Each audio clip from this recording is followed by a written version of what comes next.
Good evening everyone. So ako nga po pala si Vince Batulan, naka-assign sa SSL Deployment Steps and SSL Best Practice.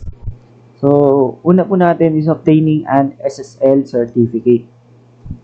Obtaining an SSL certificate involves getting a digital proof of your website's identity and encrypting data exchange between your site and its visitors. You get it from Trusted Certificate Authorities or CAS, proving your identity and domain ownership. Once obtained, you install it on your website server to enable secure HTTPS connections, safeguarding, and sensitive information. So, yung pagkuha natin ng SSL certificate ay pagkakaroon ng patunay sa pagkakakilala ng sariling website at paglalagay ng data na nagagana sa pagitan ng isang website. Ang pagkuha naman ng authorities or certificate authorities, nagpapatunay ito ng pagkakakilanlan ng may-ari ng domain. At kung napatunayan na 'yun, pwede kang maglagay ng or mag-install ka na itong website server.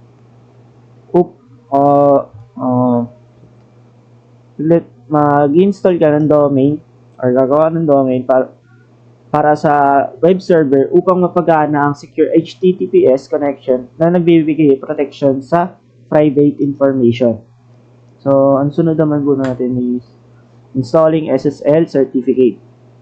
Installing an SSL certificate means configuring it on your server to enable secure connections between your website and visitors' browsers.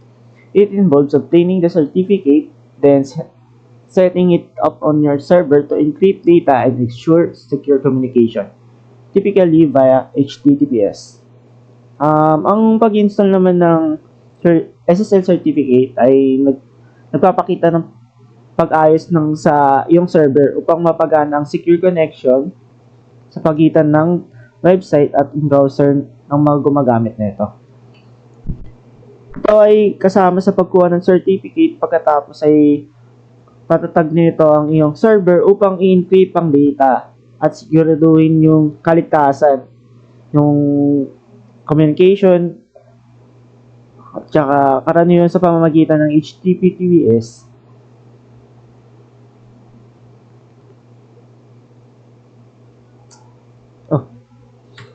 Second, ay yung sunod naman po is establishing SSL certificate. Enabling HTTPS secures your website communication by encrypting data transmitted between your site and visitors' browsers.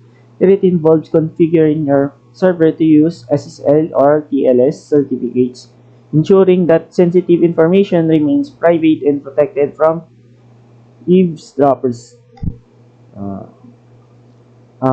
Ang pagpapagana naman ng HTTPS ay nagbibigay ng security sa communication ng website.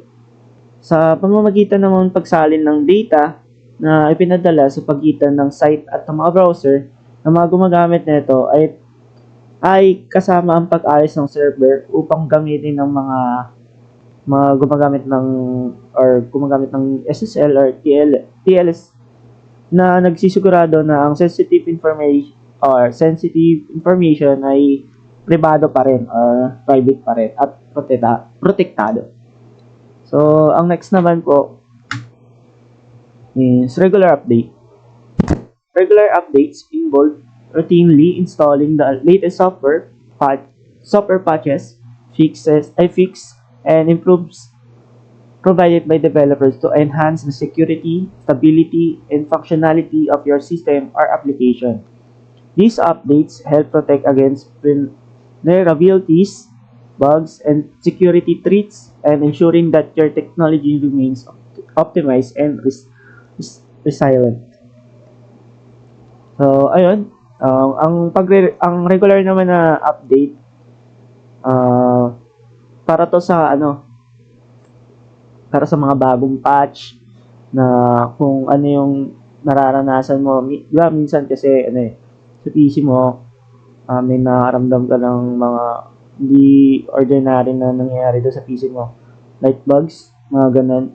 So, minsan, yung sa pag-update, double check mo lang kung naka-update na ba yung or naka-update siya ng maayos para para maayos na yung bugs. Tsaka yung about naman dun sa mga patch, ayun, mahalaga rin yun kasi dun pa lang minsan nakaka-apekto yun sa pag-loading ng ating PC. Mas lalong bumabagal pag hindi updated yung PC. So, next naman, is security headers. Security headers are small pieces of code added to HTTP response headers by web servers to enhance the security of web applications. They help prevent various types of the attack, such as cross-site scripting, XSS, linking jacking, and content sniffing. These headers provide instruction to web browser on how to handle and protect web content, improving the overall security posture of a website. So dito naman sa security headers ay nag-respond sa web server. Ito ay nagpapalakas ng security ng web application at pinipigilan nito yung mga clickjacking nga yung nakalagay dyan, tsaka yung gumagamit ng XSS.